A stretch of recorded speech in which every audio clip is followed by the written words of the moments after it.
بسم اللہ الرحمن الرحیم۔ محترم سامعین، السلام علیکم ورحمۃ اللہ وبرکاتہ۔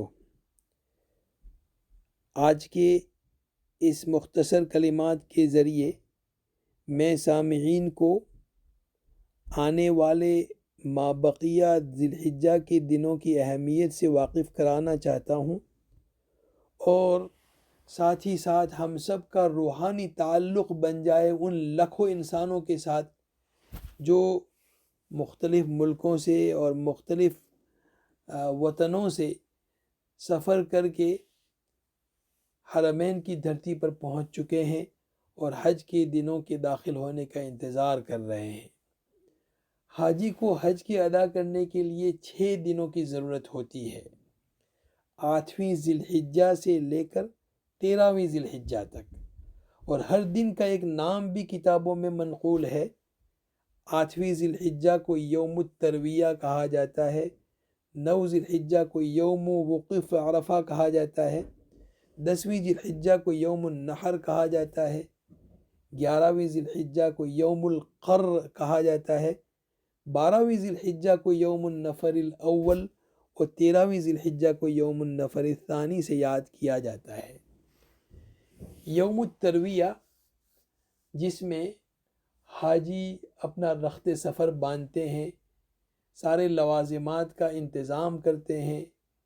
پرانے زمانوں میں اونٹوں پہ سفر ہوتا تھا تو اونٹوں کو پانی پلانا، گھاس چارے کا انتظام کرنا اور اپنے سارے لوازمات کا انتظام کرنا، تو یہ ساری چیزیں یوم الترویہ کو کی جاتی ہے۔ آج کے اس ماڈرن زمانے میں بھی چونکہ کتنا ہی سفر آسان ہو، لیکن پھر بھی 2 ملین سے بھی زیادہ لوگوں کا جمع ہونا، پھر ان کا جو ہے ایک جگہ سے دوسری جگہ پہ منتقل ہونا، یہ بہت بڑا کام ہے۔ 14,000 فلائٹس جو ہے، میں نے 2019 کو حج کیا اور اللہ نے حج کی سعادت دی۔ اس وقت کی رپورٹس میں نے پڑھا تھا کہ تقریباً 14,000 فلائٹس جو ہے وہ سعودی کے 2 ایئرپورٹس پہ لینڈ ہوتے ہیں، جدہ میں اور مدینہ میں، اور پھر یہ سارے حجاج جو ہے حرمین کی دھرتی پہ ٹھہرتے ہیں، ہوٹلوں میں اور جہاں جہاں ان کا انتظام ہوتا ہے۔ پھر جیسے ہی 8ویں ذی الحجہ آ جاتی ہے تو ان سارے حاجیوں کو منتقل ہونا ہے اور اپنے ارکان کی ادائیگی کے لیے مختلف مقامات سے گزرنا ہے، اور ان کو گزارنے کے لیے ایسا میں نے دیکھا رپورٹوں میں کہ 20,000 بسیں چلتی ہیں جو ان حجاج کو پوائنٹ اے سے پوائنٹ بی، پوائنٹ بی سے پوائنٹ سی، پوائنٹ سی سے پوائنٹ ڈی، اس طریقے سے گزارتے ہیں۔ آج کل تو ٹرین کا بھی جو ہے وہ انتظام ہے۔ بہرحال انتظام کرنا بہت ضروری ہے۔ یوم الترویہ 8ویں ذی الحجہ ہے۔ حاجی اپنی تیاری کر کے یوم الترویہ کو ظہر کے وقت مینا پہنچ جاتا ہے۔ اللہ کے نبی صلی اللہ علیہ وسلم کی سنت کے مطابق مینا میں حاجیوں کو رہنا ہے اور 5 نمازوں کی ادائیگی کرنی ہے، ظہر، عصر، مغرب، عشاء اور اگلے دن کی فجر۔ فجر پڑھنے کے بعد ذکر و اذکار اور طلوع آفتاب کا انتظار۔ جیسے ہی طلوع آفتاب ہو جائے تو حاجی پھر جو ہے اپنے حج کے دوسرے اہم دن کی طرف روانہ ہو جاتے ہیں، اور وہ سب سے اہم رکن ہے وقوف عرفہ۔ تو سارے ہی حجاج جو ہے وہ عرفہ کی طرف کوچ کرتے ہیں۔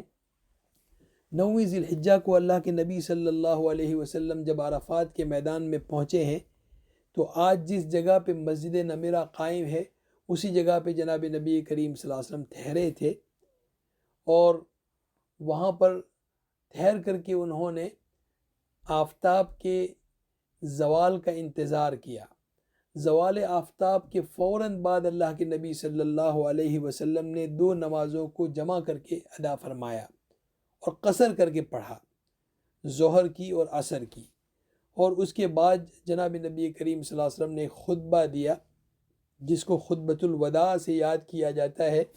یہ تاریخی خطبہ ہے، اس میں پوری انسانیت کے لیے پیغام ہے اور رہنمائی ہے، جسے ہم کسی اور وقت کے اندر میں پڑھیں گے، اور اس کے اندر کے جو خاص پیغامات ہیں اس پیغامات کو بھی انشاءاللہ العزیز بیان کریں گے۔ تو اس خطبے کے ادا کرنے کے بعد جناب نبی کریم صلی اللہ علیہ وسلم اپنی اونٹنی قصوہ پر بیٹھ کر کے تشریف لے گئے جبل الرحمہ پر، جہاں پہ انہوں نے وقوف فرمایا۔ ظاہری بات ہے کہ یہ سارے ملینوں لوگ جو ہے وہ جبل الرحمہ پہ جمع نہیں ہو سکتے ہیں۔ قرب و جوار میں جہاں بھی موقع ملے، یا پورے عرفات کے میدان میں ایسا کہا جاتا ہے کہ پورا عرفات کا میدان وقوف کی جگہ ہے، تو حاجی اپنی اپنی سہولتوں کے حساب سے وہاں پہنچتے ہیں، اور پھر اس وقوف کے بعد فوراً دعاؤں کے اندر میں حاجی مشغول ہو جاتا ہے۔ جناب نبی کریم صلی اللہ علیہ وسلم نے 4-5 گھنٹے کی لمبی دعا فرمائی تھی، اور بہت ہی عجز و انکساری کے ساتھ دنیا کے اور کائنات کے سب سے افضل ترین شخص جناب نبی کریم صلی اللہ علیہ وسلم نے فرمائی تھی۔ لہٰذا حاجی دعاؤں میں مشغول ہوتا ہے غروب آفتاب تک۔ جب آفتاب غروب ہو جاتا ہے تو مغرب کا نماز کا وقت داخل ہوتا ہے، لیکن اس دن جناب نبی کریم صلی اللہ علیہ وسلم نے مغرب ادا نہیں فرمائی، بلکہ مغرب کو انہوں نے مؤخر فرمایا۔ حاجی طلوع آفتاب کے فوراً بعد پھر اپنا سفر شروع کر دیتا ہے اور مزدلفہ کے میدان میں پہنچتا ہے۔ مزدلفہ میں پہنچ کر کے حاجی کو رات گزارنا ہوتا ہے، جسے کہا جاتا ہے مبیت مزدلفہ، اور فجر کا وقت جب ہوگا تو فجر کی نماز وہاں مزدلفہ میں جانے کے بعد مغرب اور عشاء کو جمع کی جائے گی، اور پھر فجر تک انتظار کیا جائے گا۔ فجر کی نماز ادا کرنے کے بعد طلوع آفتاب تک دعاؤں میں مشغول رہنا، اور اس کے بعد پھر وہاں سے کنکڑیاں اٹھا کر کے حاجی مینا کی طرف کوچ کرتا ہے۔ 10ویں ذی الحجہ جو ہے وہ حاجی کے علاوہ سارے لوگوں کے لیے عید ہے، لیکن حاجیوں کے لیے وہ عید کا دن نہیں ہے، ان کو عید کی نماز ادا نہیں کرنی ہوتی ہے۔ حاجی جو ہے مینا میں پہنچ کر کے سب سے پہلا کام یہ کرے گا 10ویں ذی الحجہ کو کہ وہ جمرات کی طرف جا کر کے شیطان کو کنکریاں مارے گا۔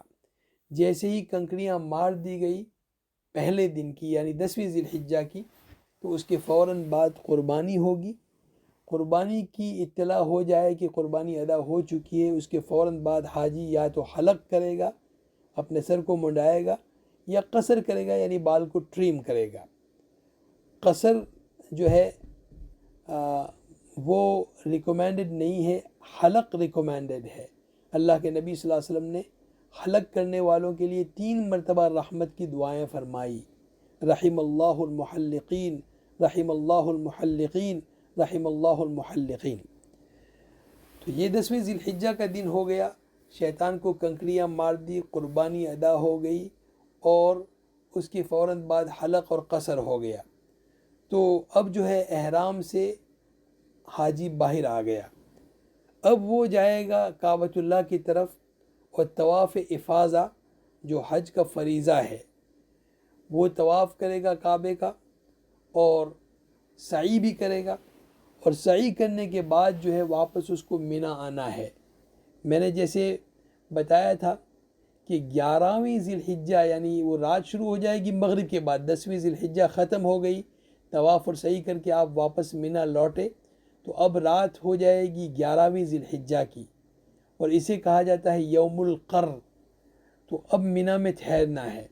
مینا میں ٹھہر کر کے جب زوال ہوگا، زوال کے بعد پھر دوسرے دن کی رمی کرنے کے لیے جائیں گے۔ تو یہ 11ویں دن کی رمی ہے، شیطان کو کنکریاں مارنے کے لیے جائیں گے، اور پھر واپس جو ہے لوٹ آئیں گے۔ اور مینا میں ٹھہرنا یہی زیادہ افضل ہے۔ قرآن میں سورہ بقرہ میں آیت ہے فَمَن تَعَجَّلَ فِي يَوْمَيْنِ فَلَا إِثْمَ عَلَيْهِ وَمَن تَأَخَّرَ فَلَا إِثْمَ عَلَيْهِ لِمَنِ اتَّقَى، یعنی 11ویں دن شیطان کو کنکری مار کر اگر لوگ اپنے اپنے ہوٹلوں پہ چلے جائیں اور پھر دوسرے دن الگ سے آئیں تو اس کی گنجائش بنتی ہے، لیکن مینا میں ٹھہرنا ہی افضل ہے۔ تو 12ویں ذی الحجہ کو بھی، جس کو یوم النفر الاول کہتے ہیں، بہت سارے لوگ نکل جاتے ہیں اس لیے اس کو نفر کہا جاتا ہے، نفر الاول، لیکن بہت سارے لوگ مینا میں باقی بھی رہتے ہیں۔ اور پھر جو ہے 12ویں ذی الحجہ کو دوبارہ شیطان کو کنکریاں ماری جائے گی زوال کے بعد، اور زوال کے بعد کنکریاں مارنے کے بعد پھر مینا کے اندر میں رات رکیں گے اور 13ویں ذی الحجہ کو وہاں سے روانہ ہوں گے. اس کو یوم النفر الثانی کہا جاتا ہے. تو 11ویں ذی الحجہ یوم القر، 12ویں ذی الحجہ یوم النفر الاول اور 13ویں ذی الحجہ یوم النفر الثانی.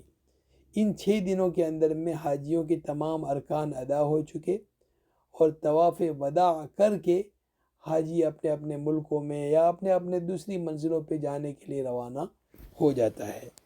اللہ پاک حاجیوں کے حج کو قبول فرمائے. ساتھ ہی ساتھ ہم سب کی یاد دہانی کے لیے عرفے کا دن جیسے حاجیوں کے لیے بہت اہم ہے ایسے ہمارے لیے بھی بہت اہم ہے. حدیث شریف میں آتا ہے کہ جو شخص عرفے کے دن کا روزہ رکھے گا اس کے 2 سال کے گناہ معاف کر دیے جائیں گے. لہذا ہمیں عرفے کے دن کے روزے کا اہتمام کرنا چاہیے. دوسری چیز عرفے کے دن میں ہم نے یہ کرنی ہے کہ تکبیرات پڑھی جائے گی. فجر کی نماز سے لے کر 13ویں ذی الحجہ کی عصر کی نماز تک، یعنی 9ویں ذی الحجہ کی 5 نمازیں، 10ویں ذی الحجہ کی 5 نمازیں، 11ویں ذی الحجہ کی 5 نمازیں، 12ویں ذی الحجہ کی 5 نمازیں، یہ ہو گئی 20. اور 13ویں ذی الحجہ کی 3 نمازیں یعنی عصر کی نماز کے بعد تک تکبیر تشریق پڑھی جائے گی. اللہ اکبر اللہ اکبر لا الہ الا اللہ واللہ اکبر اللہ اکبر وللہ الحمد. ساتھ ہی عرفے کے دن میں جو بہترین دعا اللہ کے نبی صلی اللہ علیہ وسلم نے بتائی کہ یہ ان کی بھی دعا تھی اور سارے انبیاء کی دعا تھی، وہ ہے لا الہ الا اللہ وحدہ لا شریک لہ لہ الملک ولہ الحمد وہو علی کل شیء قدیر کا ورد کثرت سے پڑھی جائے عرفہ کے دن میں، جس کو ہم اردو داں چوتھے کلمے سے یاد کرتے ہیں. تو اللہ کی توحید کو خوب بیان کیا جائے. اور پھر عرفے کے دن میں دعا کا بہت زیادہ اہتمام ہو. اس کے بعد آ جائے گی 10ویں ذی الحجہ جو عید کا دن ہے. ہم سب لوگوں کو چاہیے کہ ہم اہتمام کے ساتھ عید ادا کریں اور پوری تیاری کے ساتھ جائیں، لوگوں کے ساتھ ملیں، مصافحہ کریں، معانقہ کریں، ایک دوسرے کو معاف کریں، دلوں کو صاف کریں اور پھر اپنی اپنی قربانیوں کو اگر لوکلی ہم نے انتظام کیا ہے تو اس کو ادا کرنے کی کوشش کریں، اخلاص کے ساتھ ادا کریں. حضرت فاطمہ رضی اللہ عنہا کی ایک روایت میں ہے کہ جناب نبی کریم صلی اللہ علیہ وسلم نے انہیں یہ ارشاد فرمایا تھا کہ قربانی کے جانور کے خون کا قطرہ زمین پہ گرتا ہے اس سے پہلے ہی اس کی قبولیت اللہ کی بارگاہ میں پہنچ جاتی ہے. لہذا ہمیں خوش دلی کے ساتھ قربانی کرنی چاہیے، اخلاص اور اہتمام کے ساتھ قربانی کرنی چاہیے اور جو ہے آداب تزکیہ یعنی ذبح کے سارے آداب کے لحاظ کرتے ہوئے جو ہے قربانی کرنی چاہیے. تو یہ ہو جائے گا عید کا دن. اور پھر جو ہے 3 دن 11 12 اور 13 اسے ایام التشریق کہا جاتا ہے. ایام التشریق کے 3-4 مسائل ہیں جو آپ کی خدمت میں پیش کیے جا رہے ہیں. ایام التشریق جو ہے اس میں سب سے پہلی چیز تو یہ ہوگی کہ 3 دن اور عید کے 2 دن، عید الفطر، عید الاضحیٰ اور ایام تشریق کے 3 دن یعنی 11 12 13، ان 5 دنوں میں روزہ رکھنا حرام ہے. نمبر 1. نمبر 2، تکبیرات کا اہتمام جو ہے جیسے میں ابھی ہی کہہ چکا ہوں وہ بھی ہم نے تینوں دن کرنا چاہیے. قرآن میں بھی اس کا ذکر ہے اور حدیث شریف میں بھی آیا ہے. اور پھر جو ہے قربانی کا گوشت خود بھی کھائے، لوگوں کو بھی کھلائے اور اس کی جو ہے لمبے وقت کے لیے حفاظت بھی کرنے کی گنجائش بتائی گئی ہے حدیث شریف کے اندر میں. اللہ ہم سب کی تمام اعمال کو قبول فرمائے. اللہ ہمارے قربانیوں کو شرف قبولیت سے نوازے. اللہ پاک جو ہے حاجیوں کی دعاؤں میں ہمارا حصہ شامل کرے. وما علیہ الا البلاغ. والسلام علیکم ورحمۃ اللہ وبرکاتہ.